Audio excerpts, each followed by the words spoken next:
12 വർഷവും 1 മാസവും 8 ദിവസവുമായിരുന്നു അദ്ദേഹം തിരുസഭയെ നയിച്ചത്. കൃത്യമായി പറഞ്ഞാൽ 4422 ദിവസങ്ങൾ.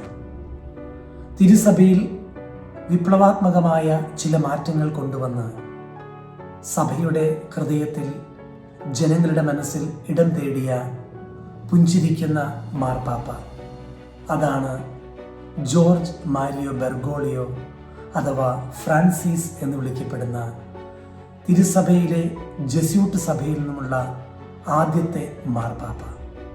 മറ്റൊരർത്ഥത്തിൽ പറഞ്ഞാൽ ലാറ്റിൻ അമേരിക്കൻ രാജ്യത്തു നിന്നുള്ള ആദ്യത്തെ മാർപ്പാപ്പ. മാർച്ച് 13-ാം തീയതി 2013 അദ്ദേഹം മാർപ്പാപ്പയായി തിരഞ്ഞെടുക്കപ്പെടുമ്പോൾ ഏറെ സവിശേഷതകൾ ഉണ്ടായിരുന്നു. കാരണം അന്ന് മാർപ്പാപ്പയായി തിരഞ്ഞെടുക്കുവാൻ സാധ്യതയുള്ളവരുടെ ലിസ്റ്റ് പുറത്തുവിട്ട് കഴിഞ്ഞപ്പോൾ ജോർജ് മാരിയോ ബെർഗോളിയോയുടെ പേര് ഉണ്ടായിരുന്നില്ല. എന്നാൽ ഈ സത്യം വെളിപ്പെട്ട് കിട്ടിയ ഒരു ഭിക്ഷാടകനുണ്ടായിരുന്നു. മാർപ്പാപ്പയെ തെരഞ്ഞെടുത്ത് അനൗൺസ് ചെയ്യുവാനായി സെന്റ് പീറ്റേഴ്സ് സ്ക്വയറിൽ 10,000 ലക്ഷക്കണക്കിന് ആൾക്കാർ തടിച്ചുകൂടിയപ്പോൾ അവിടെ കഴുത്തിൽ ഫ്രാൻസിസ് എന്ന പേരെഴുതി കഴുത്തിലൂടെ കെട്ടിത്തൂക്കിയിട്ട ഒരു ഭിക്ഷാടകൻ നിൽക്കുന്നുണ്ടായിരുന്നു. അദ്ദേഹത്തിന് ദൈവിക ജ്ഞാനത്താൽ വെളിപ്പെട്ട് കിട്ടിയിരുന്നു, ഇനി തിരഞ്ഞെടുക്കപ്പെടാൻ പോകുന്ന മാർപ്പാപ്പ സ്വീകരിക്കാൻ പോകുന്ന പേര് ഫ്രാൻസിസ് എന്നാണ്.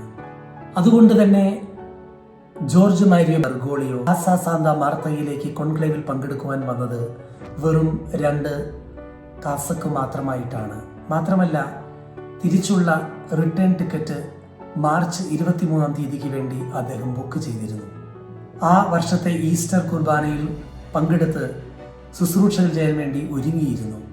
എന്നാൽ ദൈവത്തിൻ്റെ ചില നിയോഗങ്ങൾ മനുഷ്യൻ പദ്ധതികൾ വിഭാവനം ചെയ്യുന്നത് പോലെയല്ല. അതിനുള്ള തെളിവാണ് അന്ന് നടന്ന കോൺക്ലേവിൽ 2013 മാർച്ച് 13-ാം തീയതി കർദിനാൾ ജോർജ് മാരിയോ ബെർഗോളിയോ മാർപ്പാപ്പയായി 5ാമത്തെ റൗണ്ടിൽ തിരഞ്ഞെടുക്കപ്പെട്ടത്. എന്തുകൊണ്ടാണ് ഫ്രാൻസിസ് മാർപ്പാപ്പ ആ പേര് തിരഞ്ഞെടുക്കപ്പെട്ടത് എന്ന് ലോകം ആകാംക്ഷഭരിതരായി അറിയുവാൻ ആഗ്രഹിച്ചിരുന്നു. ആ സത്യം ദ ഹോപ്പ് എന്ന് പറഞ്ഞ അദ്ദേഹത്തിൻ്റെ ആത്മകഥയിൽ അദ്ദേഹം വെളിപ്പെടുത്തുന്നുണ്ട്. മാർപ്പാപ്പയായി തിരഞ്ഞെടുക്കപ്പെട്ട് അദ്ദേഹം ദ റൂം ഓഫ് ടീയേഴ്സ്, വിവേചനത്തിനും പ്രാർത്ഥനയ്ക്കും വേണ്ടി, ഡിസൈൻമെൻറ്റിനും വേണ്ടി ഏതാനും നിമിഷങ്ങൾ ചെലവഴിച്ച് പ്രാർത്ഥനാ മുറിയിൽ തിരിച്ചു വരുമ്പോൾ ഒരു കർദിനാൾ ഹ്യൂം അദ്ദേഹത്തോട് പറഞ്ഞു, പാവങ്ങളെ ഒരിക്കലും മറക്കരുത്, do not forget the poor. അപ്പോൾ ഫ്രാൻസിസ് മാർപ്പാപ്പ പറയുകയാണ്, ആ നിമിഷമാണ് വിശുദ്ധ ഫ്രാൻസിസ് അസിയെക്കുറിച്ച് ഞാൻ ഓർക്കുന്നതും സഭ പാവങ്ങളോട് എത്രമാത്രം ചേർന്ന് നിൽക്കണമെന്നുള്ള ആ ഒരു ചിന്ത എൻ്റെ ഉള്ളിൽ ആഴമായി വേരൂന്നിയതും ഫ്രാൻസിസ് എന്ന പേര് ഞാൻ സ്വീകരിക്കുന്നതും. ഫ്രാൻസിസ് മാർപ്പാപ്പ തിരഞ്ഞെടുക്കപ്പെട്ട ആ സന്തോഷ വാർത്ത ജനലക്ഷങ്ങളെ സാക്ഷിയാക്കിക്കൊണ്ട് വത്തിക്കാനിലെ ചിമ്മിനിയിൽ നിന്നും വെളുത്ത പുകയുടെ രൂപത്തിൽ വന്നതിന് ശേഷം അദ്ദേഹം ദ റൂം ഓഫ് ടീയേഴ്സ് എന്നറിയപ്പെടുന്ന ചാപ്പലിൽ പോയി പ്രാർത്ഥിച്ച് തിരിച്ചു വരുമ്പോൾ തന്നെ വിപ്ലവകരമായൊരു മാറ്റങ്ങൾ അദ്ദേഹം സഭയിൽ നടത്താൻ പോകുന്നു എന്നുള്ളതിൻ്റെ സൂചന തന്നെയായിരുന്നു ആദ്യമേ സൂചിപ്പിച്ച ആ പേരുമാറ്റം. രണ്ടാമതായി ഓർത്തിരിക്കുന്നൊരു കാര്യം, അദ്ദേഹത്തിൻ്റെ കഴുത്തിലണിയുവാൻ സ്വർണ്ണമാലയും സ്വർണ്ണ ചെയിനും ഒരുക്കി വെച്ചിരുന്നത് കൊണ്ടുകൊടുത്തപ്പോൾ അദ്ദേഹം അത് സ്വീകരിക്കാതെ താൻ ആർച്ച് ബിഷപ്പായിരുന്നപ്പോൾ ഉപയോഗിച്ചിരുന്ന ആ സിൽവർ അതേ മാലയും അതേ ചെയിനും തന്നെയാണ് അദ്ദേഹം കഴുത്തിലണിയുവാൻ ആഗ്രഹിച്ചത്. മാത്രമല്ല, കൈകളിൽ ധരിപ്പിക്കുവാൻ വേണ്ടി കൊണ്ടുവന്ന പത്രോസിൻ്റെ പിൻഗാമിക്കായി ഒരുക്കി വെച്ചിരുന്ന സ്വർണ്ണ മോതിരം അദ്ദേഹം സ്വീകരിക്കാതെ അദ്ദേഹം ഒരു സിൽവർ നിറത്തിലുള്ള മോതിരമാണ് അദ്ദേഹം കയ്യിൽ അണിഞ്ഞത്. അതായത് ബിഷപ്പായിരുന്നപ്പോൾ അദ്ദേഹം അണിഞ്ഞിരുന്ന അതേ മോതിരം തന്നെയാണ് അദ്ദേഹം കയ്യിൽ പിന്നീടും അണിഞ്ഞത്. പാപ്പയായതിനു ശേഷം അദ്ദേഹം ഇട്ടുകൊണ്ട് പുറത്തു വന്ന ആ കാസക്ക് എന്ന് പറയുന്നത് തൻ്റെ മുൻകാമ്പിയായിരുന്ന അർജന്റീനയിലെ ആർച്ച് ബിഷപ്പ് അന്റോണിയോയുടേതായിരുന്നു. മാർപ്പാപ്പയായി തിരഞ്ഞെടുക്കപ്പെട്ടതിന് ശേഷം പതിവായി ധരിക്കാറുള്ള ചുവന്ന പട്ട് നിറത്തിലുള്ള ഷൂ വേണ്ടെന്ന് പറഞ്ഞ് അദ്ദേഹം സാധാരണയായിട്ടുള്ള ഒരു ഓർത്തോപെഡിക് കറുത്ത ഷൂ ധരിക്കുകയായിരുന്നു.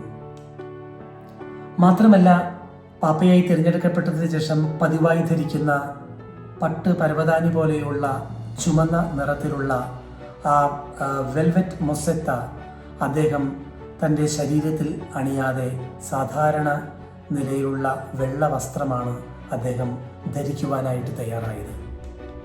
മാർപ്പാപ്പയായി തിരഞ്ഞെടുക്കപ്പെട്ടതിന് ശേഷം ആദ്യത്തെ എൻകൗണ്ടർ എന്ന് പറയുന്നത് വേദനിക്കുന്ന ഒരു വ്യക്തിയെ കാണുവാൻ അദ്ദേഹം ഓടിച്ചെന്ന് എന്നുള്ളതാണ്.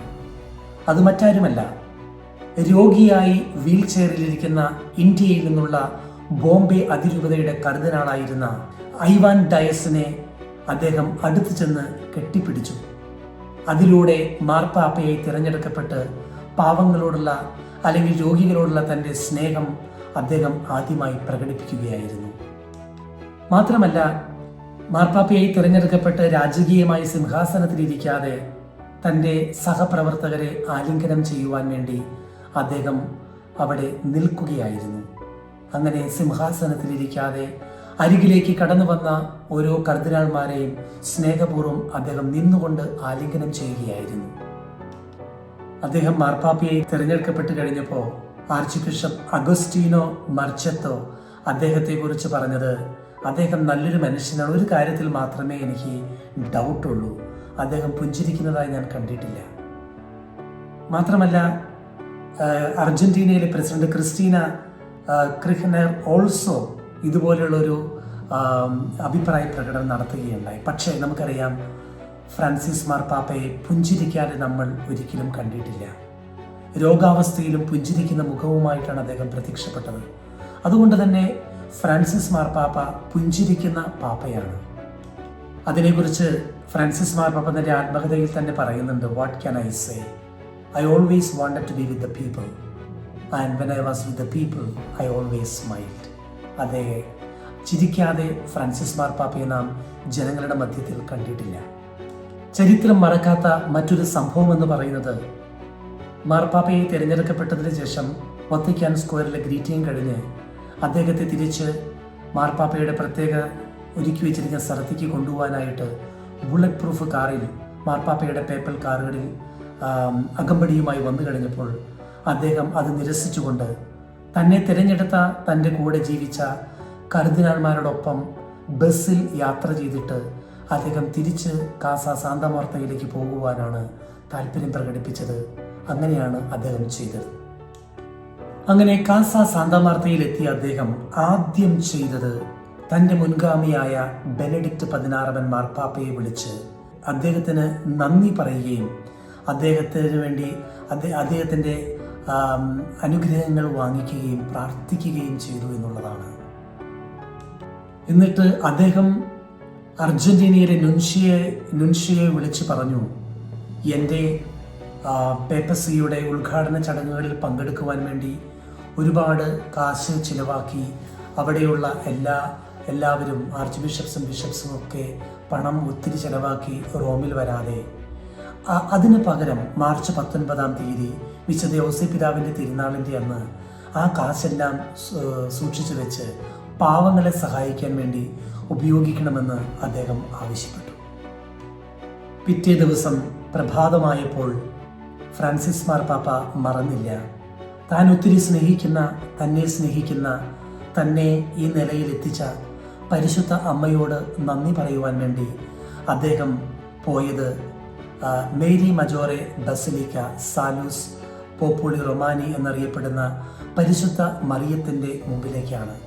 അവിടെ ചെന്ന് മറിയത്തിൻ്റെ മുമ്പിൽ മുട്ടുകൾ മടക്കി കൂപ്പുകരങ്ങളുമായി നന്ദി പറയുന്ന പാപ്പയാണ് നാം ഓർത്തിരിക്കേണ്ടത്. എന്നിട്ട് മാർപ്പാപ്പ പറയുകയാണ്, ഞാൻ പരിശുദ്ധ മറിയത്തിൻ്റെ മുമ്പിൽ ചെന്ന് റോമ രൂപതയെയും ലോകം മുഴുവനെയും പരിശുദ്ധ അമ്മയുടെ വിമല ഹൃദയത്തിന് പ്രതിഷ്ഠിച്ചുവെന്ന്.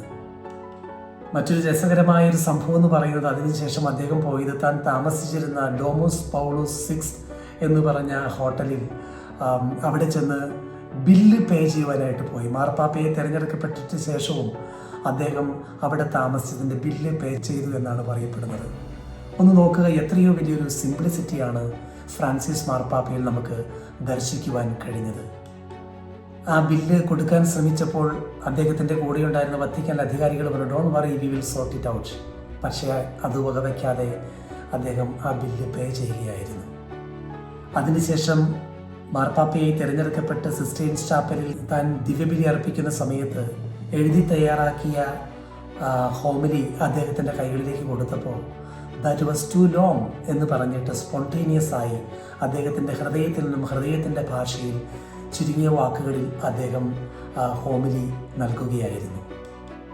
ഏതായിരുന്നാലും ചരിത്രത്തിന് മറക്കാൻ സാധിക്കാത്ത ഓർമ്മകൾ സമ്മാനിച്ചുകൊണ്ടാണ് കഴിഞ്ഞ വർഷം ഏപ്രിൽ 21-ാം തീയതി ഈ ലോകത്തോട് വിട പറഞ്ഞുകൊണ്ട് ഫ്രാൻസിസ് മാർപ്പാപ്പ തൻ്റെ പിതാവിൻ്റെ സന്നിധിയിലേക്ക് യാത്രയായത്. ഓർത്തിരിക്കേണ്ട മറ്റൊരു കാര്യമെന്ന് പറയുന്നത്, അദ്ദേഹം മാർപ്പാപ്പയായി തിരഞ്ഞെടുക്കപ്പെട്ടപ്പോൾ സാധാരണ മാർപ്പാപ്പമാർ താമസിക്കുന്ന അപ്പസ്തോലിക കൊട്ടാരത്തിൽ താമസിക്കുവാൻ വിസമ്മതിച്ചുകൊണ്ട് വത്തിക്കാൻ്റെ കീഴിലുള്ള ഒരു സാധാരണ ഗസ്റ്റ് ഹൗസിൽ മുറിയെടുത്ത് മാർപ്പാപ്പയായി താമസിക്കുവാനാണ് അദ്ദേഹം ആഗ്രഹിച്ചത് എന്നുള്ളതാണ്. അദ്ദേഹം സഭയെ കണ്ടത് അധികാരത്തിൻ്റെ ചട്ടക്കൂടിൽ നിയന്ത്രിക്കേണ്ട ഒരു സ്ഥാപനമായിട്ടല്ല, മറിച്ച് ഒരു ഫീൽഡ് ഹോസ്പിറ്റലായിട്ടാണ്. അതായത് മറ്റുള്ളവർക്ക് സൗഖ്യം പകരേണ്ട ഒരു ആത്മീയമായ ഒരു ആശുപത്രിയായിട്ടാണ് അദ്ദേഹം സഭയെ കണ്ടത്. സഭയെ അദ്ദേഹം ഒരു അമ്മയായി കണ്ടു. ഇരു കൈകളും നീട്ടി മുറിവേറ്റ മക്കളെ സ്വീകരിച്ചു. അവരുടെ മുറിവുകൾ ഉണക്കുവാൻ വേണ്ടി അദ്ദേഹം ശബ്ദിച്ചു. മാത്രമല്ല, വിപ്ലവകരമായ മാറ്റങ്ങളാണ് അദ്ദേഹം സഭയിൽ കൊണ്ടുവന്നത്. നമുക്കറിയാം, ഹോളി വീക്കിൻ്റെ കാലഘട്ടത്തിൽ അദ്ദേഹം പതിവിന് വിപരീതമായി കാല് കഴുകി മുത്തുവാൻ വേണ്ടി തിരഞ്ഞെടുത്തത് ജയിലറകളാണ്. അവിടെയുള്ള ജയിൽ പുള്ളികളുടെ കാലുകൾ മാത്രമല്ല അദ്ദേഹം കഴുകിയത്, മാത്രം സ്ത്രീകളുടെയും പ്രത്യേകിച്ച് മറ്റു മതത്തിൽപ്പെട്ട മുസ്ലിമുകളായിട്ടുള്ള വ്യക്തികളുടെയും സ്ത്രീകളുടെയൊക്കെ കാലുകൾ കഴുകി മുത്തി ലോകത്തിന് സ്നേഹത്തിൻ്റെ സാക്ഷ്യം വഹിച്ച ഒരു പ്രവാചകനായിരുന്നു ഫ്രാൻസിസ് മാർപ്പാപ്പ. തിരുസഭയിൽ സിനഡാലിറ്റി എന്ന് പറയുന്ന വലിയൊരു വിപ്ലവകരമായ മാറ്റത്തിന് നാന്ദി കുറിച്ചത് ഫ്രാൻസിസ് മാർപ്പാപ്പയാണെന്ന് പറയാം.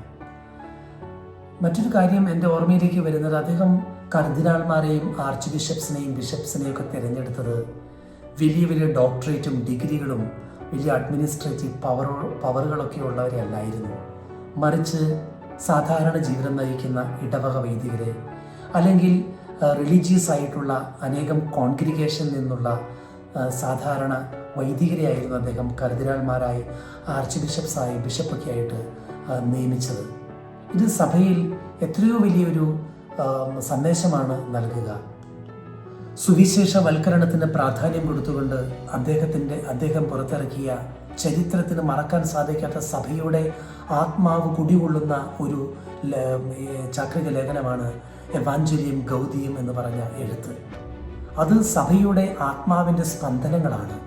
ഈശോയെ മറ്റുള്ളവരിലേക്ക് എത്തിക്കുക എന്നുള്ള ആ സുവിശേഷ വേലയ്ക്ക് പ്രാധാന്യം കൊടുത്തുകൊണ്ട് എഴുതിയിരിക്കുന്ന ആ ലേഖനം എത്രമാത്രം ജ്ഞാനം ഉൾക്കൊള്ളുന്നതാണ് എന്ന് നാം തിരിച്ചറിയേണ്ടതുണ്ട്. മാത്രമല്ല, ലോകം നേരിടുന്ന വലിയ പ്രതിസന്ധിയായ ഗ്ലോബൽ വാർമിംഗ്, പരിസ്ഥിതി സംരക്ഷണത്തിന് വേണ്ടിയിട്ട് ലൗദാത്തോ സി എന്ന് പറയുന്ന ചക്രിക ലേഖനം അദ്ദേഹം എഴുതി ലോകത്തിൻ്റെ തന്നെ ശ്രദ്ധ നേടുകയുണ്ടായി. പ്രായമായവർക്ക് പ്രാധാന്യം കൊടുത്തുകൊണ്ട് അവരുടെ ഉന്നമനത്തിന് വേണ്ടി, അവരുടെ ആത്മീയമായ പരിരക്ഷയ്ക്ക് വേണ്ടി ചരിത്രത്തിൽ ആദ്യമായി വേൾഡ് എൽഡർലി ഡേ പ്രഖ്യാപിച്ചത് ഫ്രാൻസിസ് മാർപ്പാപ്പയാണ്.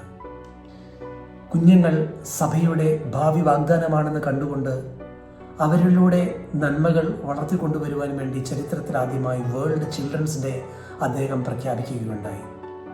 2016 കരുണയുടെ അസാധാരണമായ വർഷം അദ്ദേഹം പ്രഖ്യാപിച്ചു. ഇസ്ലാം അറബ് ലോകവുമായി ആഴമായ സ്നേഹബന്ധം സ്ഥാപിക്കുവാൻ വേണ്ടി തന്നാലാവുന്നതെല്ലാം അദ്ദേഹം ചെയ്തു. അദ്ദേഹത്തിൻ്റെ അവസാനത്തെ സന്ദേശത്തിലെ വാക്കുകൾ പോലും സമാധാനത്തിന് വേണ്ടിയുള്ള ഒരു യാചനയായിരുന്നു.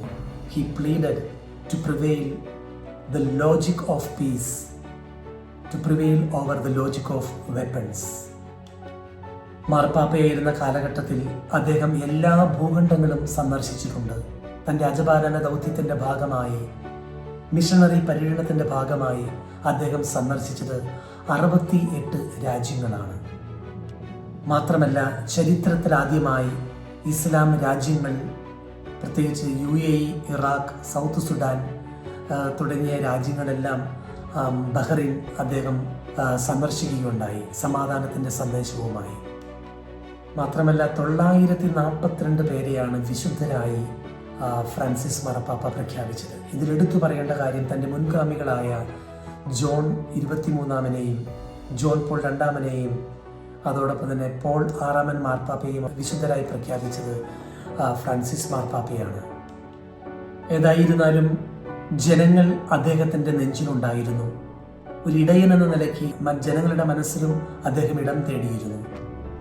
ഫെബ്രുവരി മാസം 2025 ഫെബ്രുവരി 14 അദ്ദേഹം ഡബിൾ ന്യൂമോണിയ ബാധിച്ച് ജെമല്ലി ആസ്പത്രിയിൽ രോഗബാധിതനായി കിടക്കുമ്പോൾ അന്നു മുതൽ മുടങ്ങാതെ 38 ദിവസവും അദ്ദേഹത്തിൻ്റെ രോഗവിവരണങ്ങൾ ലോകത്തെ അറിയിക്കുവാനായി ഗുഡ്നസ് ടെലിവിഷൻ ചാനലിലൂടെ എനിക്കും എൻ്റെ കൂട്ടുകാരനായ ജോജി അച്ഛനും സാധിച്ചു എന്നുള്ളത് ഒരു ദൈവപരിപാലനായി ഞാൻ കാണുകയാണ്. ആ നാളുകളിൽ ഞാൻ ഓർക്കുന്നു, ലോകം മുഴുവനും പ്രാർത്ഥനയുടെ കൂപ്പുകരങ്ങളുമായി അദ്ദേഹത്തിന് വേണ്ടി കൈകളുയർത്തി വത്തിക്കാൻ സ്ക്വയറിൽ കർദിനാൾമാരുടെ നേതൃത്വത്തിൽ പ്രാർത്ഥനകൾ നടക്കുന്നു. ലോകം മുഴുവനും പ്രാർത്ഥനകൾ ഉയരുകയായിരുന്നു. ഏതായിരുന്നാലും അത്ഭുതകരമായി ഭാഗികമായ സൗഖ്യം പ്രാപിച്ച് കാസ സാന്താ മാർത്തയിലേക്ക് അദ്ദേഹം തിരിച്ചുവെന്നുള്ള വാർത്ത ലോകം മുഴുവനും സന്തോഷത്തോടെ ഏറ്റെടുക്കുകയായിരുന്നു. പിന്നീട് ഏപ്രിൽ മാസം 20 അദ്ദേഹം ആദ്യമായി വത്തിക്കാൻ സ്ക്വയറിൽ പബ്ലിക്കായി പ്രത്യക്ഷപ്പെട്ട് ജനങ്ങളെ ആശീർവദിക്കുവാൻ വേണ്ടി അദ്ദേഹം എത്തിച്ചേരുന്നത്. അങ്ങനെ റോമ നഗരത്തിനും ലോകം മുഴുവനും വേണ്ടിയുള്ള ഉർബിയത് ഓർബിയെ ആശീർവാദം നൽകുവാൻ വേണ്ടി ഫ്രാൻസിസ് മാർപ്പാപ്പ ജനങ്ങളെ ഹർഷാരവത്തിലാക്കിക്കൊണ്ട് 2025 നടന്ന ഏപ്രിൽ 20 ഈസ്റ്റർ കുർബാന കഴിഞ്ഞ് അദ്ദേഹം ജനങ്ങളെ ആശീർവദിക്കുവാൻ വേണ്ടി എത്തുകയാണ്. ഞാൻ ഓർക്കുന്നുണ്ട്, അന്നത്തെ ബലിയിൽ പങ്കെടുക്കുന്ന സമയത്ത് ബലി കഴിഞ്ഞ് വൈദികരെ കാണണമെന്നുള്ള ഒരു ആഗ്രഹം അദ്ദേഹം പ്രകടിപ്പിക്കുകയും ആ ദിവ്യബലിയിൽ പങ്കെടുത്തുകൊണ്ടിരുന്ന ഞങ്ങളെല്ലാവരും വത്തിക്കാൻ സെൻറ്റ് പീറ്റേഴ്സ് ബസിലിക്കയുടെ തൊട്ടുപുറകിലായി അണിനിരക്കുകയും ചെയ്തു. അങ്ങനെ മാർപ്പാപ്പയെ കാണുവാൻ കാത്തിരിക്കുന്ന സമയത്താണ് പെട്ടെന്ന് വലിയ ഹർഷാരവങ്ങൾ മുഴങ്ങിക്കൊണ്ട് വീവാ പാപ്പ, വീവാ ഫ്രാൻചെസ്കോ എന്ന് കേൾക്കുന്നത്. അപ്പോൾ ഞങ്ങൾക്ക് മനസ്സിലായി, ഫ്രാൻസിസ് മാർപ്പാപ്പ പെട്ടെന്ന് തീരുമാനം മാറ്റി ഞങ്ങളെ കാണാതെ ജനങ്ങളെ കാണുവാൻ വേണ്ടി ഇറങ്ങിത്തിരിക്കുകയായിരുന്നു.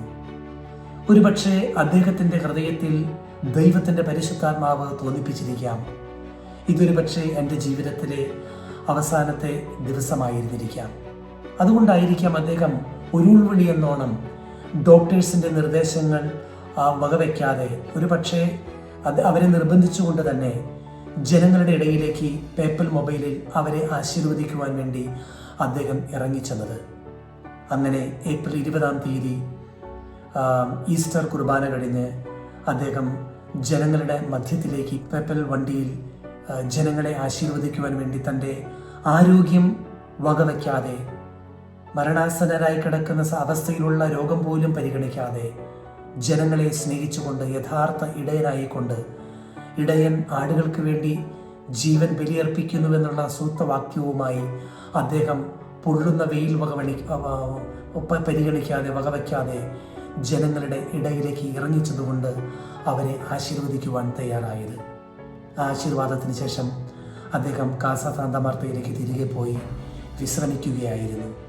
ഏതായിരുന്നാലും ഏപ്രിൽ 21 2025 7:35 ഈ ലോകത്തോട് ഫ്രാൻസിസ് മാർപ്പാപ്പ വിട പറഞ്ഞുവെന്ന വാർത്ത വത്തിക്കാൻ സ്ഥിരീകരിക്കുകയായിരുന്നു. വത്തിക്കാൻ സ്ക്വയറിൽ ഒരു കർദിനാളിനെ കാണുവാൻ വേണ്ടി ഞാൻ വന്നു നിൽക്കുമ്പോഴാണ് പെട്ടെന്ന് ആ വാർത്ത ഞാൻ അറിയുന്നത്. 9:45 പ്രഭാതത്തിൽ വത്തിക്കാൻ സ്ക്വയറിൽ 88 പ്രാവശ്യം വത്തിക്കാൻ സ്ക്വയറിൻ്റെ സെൻറ്റ് പീറ്റേഴ്സ് ബസിലിക്കയുടെ വലതുഭാഗത്ത് നാട്ടിയിരിക്കുന്ന മണി 88 പ്രാവശ്യം മുഴക്കിക്കൊണ്ട് ഈ ലോകത്തോട് വിട പറഞ്ഞു എന്ന ആ വാർത്ത ലോകത്തെ വത്തിക്കാൻ ഔദ്യോഗികമായി അറിയിക്കുകയായിരുന്നു. 88-ാം വയസ്സിൽ ഈ ലോകത്തോട് വിട പറഞ്ഞ, ഇഹലോകവാസം വെടിഞ്ഞ ഫ്രാൻസിസ് മാർപ്പാപ്പയുടെ വയസ്സിനെ അനുസ്മരിച്ചുകൊണ്ട് 88 പ്രാവശ്യമായിരുന്നു വത്തിക്കാൻ സ്ക്വയറിൽ സെൻറ്റ് പീറ്റേഴ്സ് ബസിലിക്കയുടെ മുകളിൽ നിന്നും ആ മണി മുഴങ്ങിയത്. ഏതായിരുന്നാലും നിറകണ്ണുകളോടെ തങ്ങളുടെ ഇടയന് അന്ത്യോപചാരം അർപ്പിക്കുവാൻ വേണ്ടി ആ ബലിയിൽ പങ്കെടുക്കുവാനൊക്കെയായി ഏകദേശം 40 ദശലക്ഷം 4 മില്യൺ ജനതയാണ് ഇറ്റലിയിൽ, റോമിലൊക്കെയായി, വത്തിക്കാനിലായി ഉണ്ടായിരുന്നത്. ഇതിൽ 168 രാജ്യങ്ങളുടെ പ്രതിനിധികളും പ്രസിഡന്റുമാരും നേതാക്കന്മാരുമൊക്കെ ഇതിൽ പങ്കെടുത്തിരുന്നു. അങ്ങനെ ഏപ്രിൽ 26, 2025 വത്തിക്കാനിൽ നിന്നും മേരി മജോറെ ബസിലിക്കയിലേക്ക് ഫ്രാൻസിസ് മാർപ്പാപ്പയുടെ ആഗ്രഹപ്രകാരം ഭൗതിക ശരീരം അടക്കം ചെയ്യുവാൻ വേണ്ടി വിലാപയാത്ര ഏകദേശം 5.5 കിലോമീറ്റർ നടന്ന് കാൽനടയായി ജനങ്ങൾ ആ ഭൗതിക ശരീരത്തെ അനുഗമിച്ചുകൊണ്ട് യാത്രയായി തൻ്റെ ഇഷ്ടപ്രകാരം പാരമ്പര്യങ്ങൾ മാറ്റിമറിച്ചുകൊണ്ട് ഗ്രൗണ്ടിൻ്റെ ലെവലിൽ ഭൗതിക അവശിഷ്ടം അടക്കം ചെയ്യുന്ന കല്ലറകളിൽ മാർബിളുകളിൽ ഉയർത്തി കെട്ടാതെ ഈ തറയോട് ചേർന്ന് തന്നെ അടക്കം ചെയ്യണമെന്ന അദ്ദേഹത്തിൻ്റെ ആഗ്രഹപ്രകാരം മേരി മജോറ ബസിലിക്കയിൽ അത് ക്രമീകരിക്കുകയായിരുന്നു. മാത്രമല്ല, അദ്ദേഹത്തിൻ്റെ പേരിന് മുമ്പ് പോപ്പ് എന്ന് എഴുതി ചേർക്കാതെ ഫ്രാൻസിസ് എന്ന് മാത്രം എഴുതി വയ്ക്കാമെന്ന് അദ്ദേഹം നിർദ്ദേശം നൽകുകയുണ്ടായിരുന്നു. അങ്ങനെ ഫ്രാൻസിസ് മാർപ്പാപ്പയുടെ ഭൗതിക ശരീരം തറയോട് ചേർന്ന് ഫ്രാൻസിസ് എന്ന് മാത്രം എഴുതി വെച്ചുകൊണ്ട് ആ താനേറെ സ്നേഹിച്ച പരിശുദ്ധ അമ്മയുടെ മേരി മജോറ ബസിലിക്കയുടെ ഓരോ അപ്പസ്തോലിക യാത്രയ്ക്ക് പോകുന്നതിന് മുമ്പും പോയതിന് തിരിച്ചു വന്നതിന് ശേഷവും മാതാവിൻ്റെ മുമ്പിൽ വന്ന് പൂച്ചെണ്ടർപ്പിക്കുന്ന പതിവുണ്ടായിരുന്നു. ആ ബസിലിക്കയിൽ തന്നെ തൻ്റെ യാത്ര അവസാനിച്ചു എന്നുള്ളതിൻ്റെ സൂചനയായി തന്നെ അടക്കം ചെയ്യണമെന്ന് ആവശ്യപ്പെട്ടതനുസരിച്ച് അവിടെ ഫ്രാൻസിസ് മാർപ്പാപ്പയെ ഭൗതിക ശരീരം അടക്കം ചെയ്യുകയായിരുന്നു. ഇതിലെടുത്തു പറയേണ്ട ഒരു കാര്യം, അഗതികളും ഭവനരഹിതരും പാവപ്പെട്ടവരും ജയിൽ പുള്ളികൾക്കും തൻ്റെ മൃതദേഹത്തിനരികിൽ അന്ത്യോപചാരം അർപ്പിക്കുവാൻ പ്രത്യേകം സ്ഥലം വേണമെന്ന് അദ്ദേഹം മുൻകൂട്ടി തന്നെ തൻ്റെ അവസാനത്തെ വില്ലിൽ സൂചിപ്പിച്ചു വെച്ചിരുന്നു. നോക്കുക, മരണവേളയിൽ പോലും വിട്ടുപിരിയാത്ത സ്നേഹവുമായി പാവങ്ങളോട് ചേർന്ന് നിന്ന നമ്മുടെ പ്രിയപ്പെട്ട ഇടയൻ ഫ്രാൻസിസ് മാർപ്പാപ്പ. അദ്ദേഹത്തിൻ്റെ മരണവുമായി ബന്ധപ്പെട്ട് ലോക ചരിത്രത്തിൽ ഒരു മാധ്യമങ്ങൾ പോലും, ഒരു വാക്കുകൾ പോലും അദ്ദേഹത്തെക്കുറിച്ച് പരാതികളോ കുറവുകളോ സംസാരിക്കാതെ ഫ്രാൻസിസ് മാർപ്പാപ്പ ലോകത്തിന് വേണ്ടി ലോക ചരിത്രത്തിൽ ചെയ്തിട്ടുള്ള സംഭാവനകളെ ഉയർത്തി കാണിച്ചുകൊണ്ട് മാർപ്പാപ്പയ്ക്ക് ആദരവ് കൊടുത്തത് എത്രമാത്രം അഭിമാനത്തോടു കൂടിയാണ് സഭയിലെ മക്കളെന്ന നിലയ്ക്ക് നാം നോക്കിക്കാണേണ്ടത്. വിപ്ലവകരമായ മാറ്റങ്ങൾ തന്നെയാണ് അദ്ദേഹം കൊണ്ടുവന്നത്. വത്തിക്കാനിലെ തന്ത്രപ്രധാനമായ ഡെക്കാസ്റ്റുകളിലൊക്കെ സ്ത്രീകളെയും അതോടൊപ്പം തന്നെ സന്യസ്തരെയും നിയമിച്ചുകൊണ്ട് വലിയ മാറ്റങ്ങൾ തന്നെയാണ് അദ്ദേഹം സഭയിൽ കൊണ്ടുവന്നത്. പാവങ്ങളെയും പതിതരെയും നെഞ്ചോട് ചേർത്ത് വെച്ച് അവർക്ക് വേണ്ടി ജീവിതം സമർപ്പിച്ച ഒരിടയൻ. ജെസ്യൂട്ട് സഭയിൽ നിന്നുള്ള ആദ്യത്തെ മാർപ്പാപ്പ. തിരുസഭയിൽ ചരിത്രത്തിൽ 1800-കൾക്കൊക്കെ ശേഷം ഏറ്റവും കൂടുതൽ നാൾ മാർപ്പാപ്പയായിരുന്ന, ഏകദേശം 9-ാം സ്ഥാനത്ത് നിൽക്കുന്ന മാർപ്പാപ്പ. ആ മാർപ്പാപ്പയുടെ 12 വർഷ കാലഘട്ടത്തെ, 1 മാസത്തെ 8 ദിവസത്തെ മാർപ്പാപ്പയായിരുന്ന കാലഘട്ടം അസ്തമിച്ചിട്ട് ഇന്ന് 1 വർഷം തികയുകയാണ്. ഫ്രാൻസിസ് മാർപ്പാപ്പയെക്കുറിച്ച് ഓർക്കുമ്പോൾ നക്ഷത്രത്തെക്കുറിച്ചാണ് എനിക്ക് ഓർമ്മ വരുന്നത്. നക്ഷത്രങ്ങൾ മരിച്ചു പോയാലും അസ്തമിച്ചു പോയാലും നൂറ്റാണ്ടുകൾ പിന്നിട്ടിട്ടും അതിൻ്റെ ശോഭ ഇന്നും നിലനിൽക്കുന്നത് പോലെ ഫ്രാൻസിസ് മാർപ്പാപ്പ ഈ ലോകത്തോട് വിട പറഞ്ഞിട്ട് 1 വർഷം തികയുമ്പോഴും അദ്ദേഹം അവശേഷിപ്പിച്ച നന്മയുടെ വെള്ളി നക്ഷത്രങ്ങളുടെ ശോഭ കെടാതെ ഇന്നും തിരുസഭയിലും ലോകം മുഴുവനും കത്തി ജ്വലിച്ചുകൊണ്ട് നിൽക്കുകയാണ്.